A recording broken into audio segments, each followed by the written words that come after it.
আমরা সকলেই যদি একটি কথা মনে রাখি, সেটি হচ্ছে একটি সরকার যেরকম চিরস্থায়ী নয়, জনপ্রশাসনের কোনো পদ কারো জন্য চিরস্থায়ী নয়।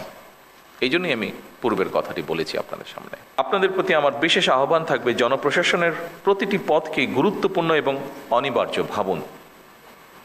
দেশের যে কোনো স্থানেই যে কোনো সময় জনপ্রশাসনের যে কোনো পদে দায়িত্ব পালনের জন্য নিজেদেরকে দয়া করে মানসিকভাবে প্রস্তুত করে রাখুন।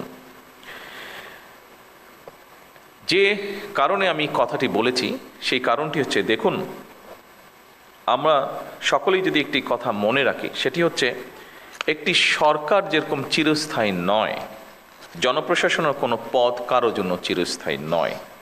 এই জন্যই আমি পূর্বের কথাটি বলেছি আপনাদের সামনে।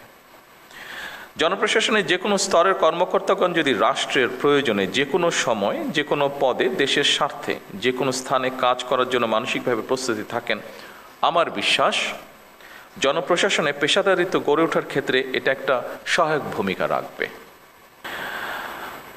আজকের এই জেলা প্রশাসক সম্মেলন অবশ্যই নতুন কিছু নয়। এটি জেলা প্রশাসকদের একটি নিয়মিত বাৎসরিক সম্মেলন। আজ থেকে এটি শুরু হবে এবং 6 মে পর্যন্ত এটি চলবে। জনস্বার্থে প্রশাসনের কী ভূমিকা পালন করা উচিত সেটি অবশ্যই আপনারা কম বেশি অবগত আছেন। এটি নিয়েও বোধহয় নতুন করে বিস্তারিত কিছু বলার নেই।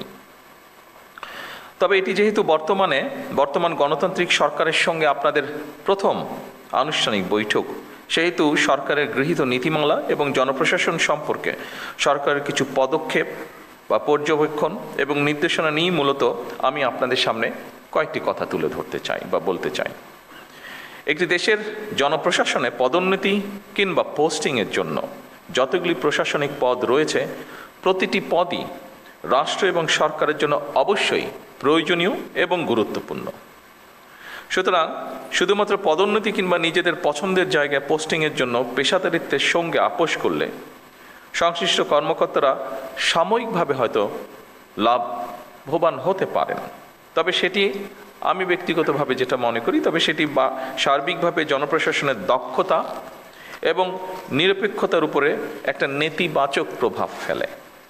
সুতরাং জনপ্রশাসনের কর্মকর্তাদের সব পদেই কাজ করার মানসিকতা থাকা জরুরি। কেন জরুরি আমি এক্ষুনি আপনাদের সামনে সেটি বলবো। সবসময় নিজেদের পছন্দের পদে পদায়ন কিংবা পোস্টিং পাওয়ার মানসিকতাই কিন্তু জনপ্রশাসনকে হয়তোবা দুর্নীতিপরায়ণ এবং অপেশাদার করে তোলার অন্যতম একটি কারণ।